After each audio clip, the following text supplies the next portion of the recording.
मुफ्ती तारिक मसूद के बयानात के लिए मुफ्ती साहब के ऑफिशियल चैनल मुफ्ती तारिक मसूद स्पीचेस को सब्सक्राइब करें।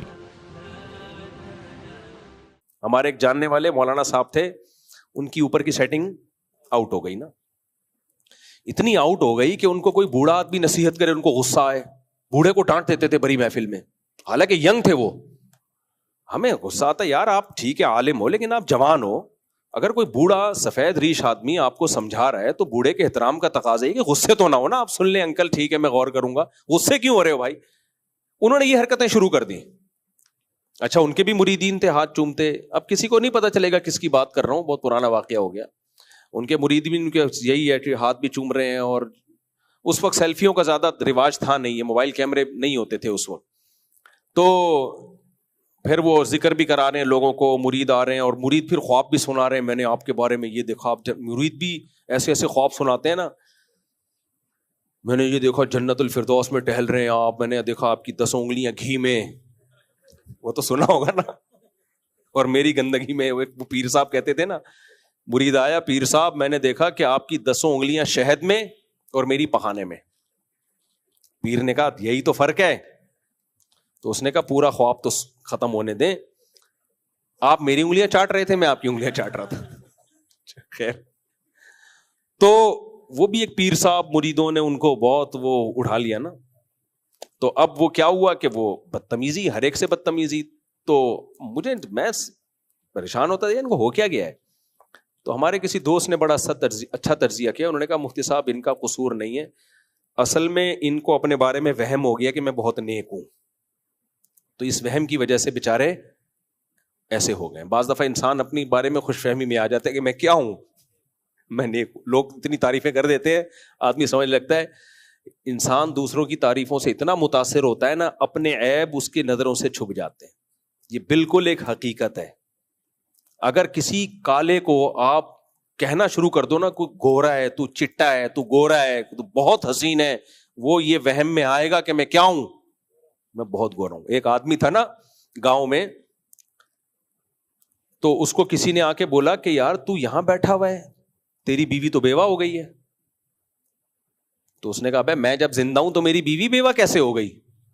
उसने कहा अबे भाई देख ले, तुझे तो घर जाना चाहिए, तेरी बीवी क्या हो गई है, बेवा हो गई है। तो डांटा, चल दफा हो यहां से पागल आदमी, मैं जब जिंदा हूं तो मेरी बीवी भी कह रहा है उसको और बेवा भी कह रहा है। थोड़ी देर में दूसरा आदमी आया, उसने कहा अबे तू यहां बैठा हुआ है, तेरी बीवी क्या हो गई है, बेवा हो गई। थोड़ा कम स्टाइल में डांटा, दफा हो यहां से, शर्म नहीं आती झूठ बोलते हुए, मैं जब जिंदा हूं तो बीवी कैसे बेवा हो गई।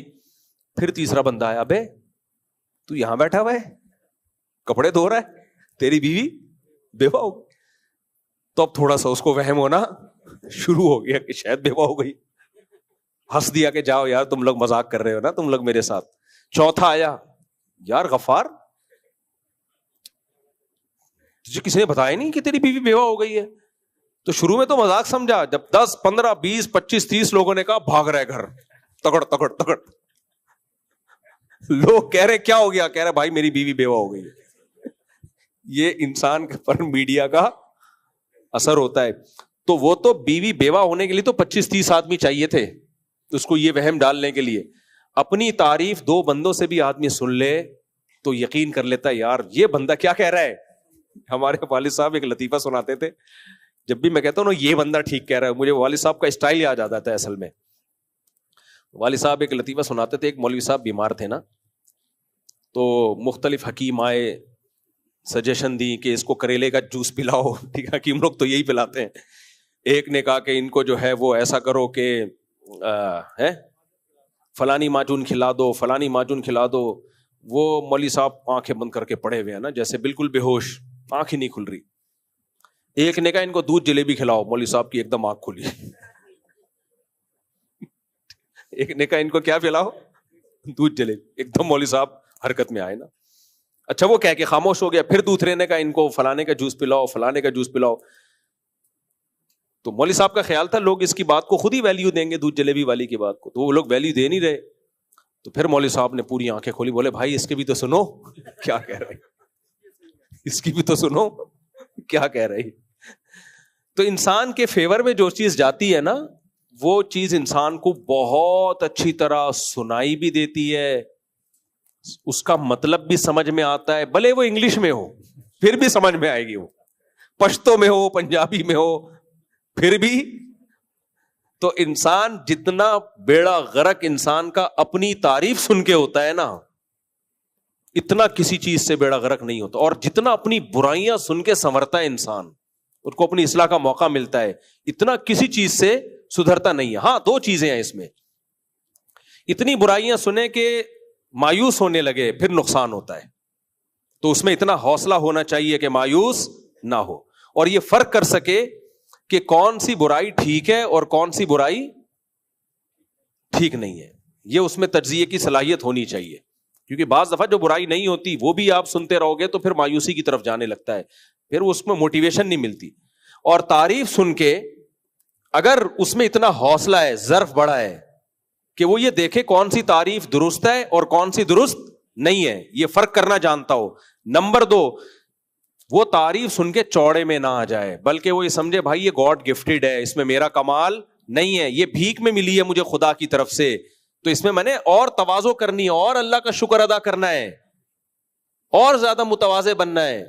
جب ایک نعمت اللہ نے مجھے دی ہے, دیکھو ہمارے نبی صلی اللہ علیہ وسلم کی اگلی پچھلی سب خطائیں اللہ نے معاف کر دی اور قرآن میں نازل بھی کر دیا. ہمیں اگر کوئی آ کے کہے کہ آپ کی اگلی پچھلی ساری خطائیں معاف اور آپ کنفرم جنتی ہو, تو میرا خیال ہے ہم سے بڑا بدماش پھر دنیا میں کوئی نہیں ہوگا. پھر ہم سب کچھ کریں گے 27ویں میں آ کے بخشوائیں گے اپنے آپ کو, ٹھیک ہے نا, سب کچھ کریں گے. لیکن سید الانبیاء صلی اللہ علیہ وسلم کو خوشخبری سنائی گئی, لیغفر لک اللہ ما تقدم من ذنبک وما تأخر. اس کے بعد آپ کی تہجد میں اور اضافہ ہو گیا, آپ نے اتنی لمبی لمبی تہجد پڑھی آپ کے پاؤں میں ورم آ جاتے تھے. سیدہ عائشہ فرماتی ہیں میں نے کہا کہ آپ اتنی عبادت کیوں کرتے ہیں, آپ کی تو اللہ نے سب بخش دیا ہے. فرمایا افلا اکون عبدا شکورا, تو کیا میں اللہ کا شکر گزار نہ بنوں. اس کے تواضع کا تقاضا ہے کہ میرا رب اتنا مہربان ہے تو مجھے تو اور اس کی عبادت کرنی چاہیے. یہ جذبہ جس کے اندر آ گیا کہ اگر لوگ آپ کی تعریف کریں تو ایک تو یہ کہ آپ کو یہ پتا ہو کہ یہ تعریف غلط ہے یا صحیح ہے. بعض چیزیں ہوتی نہیں ہیں آپ میں, لوگ بتا رہے ہوتے ہو آپ تو بڑے بہادر ہو, حالانکہ آپ چھپکلی اور چوہے سے ڈرتے ہو. آپ فرض کرنے لگتے ہو میں کیا ہوں, بہت بہادر ہوں.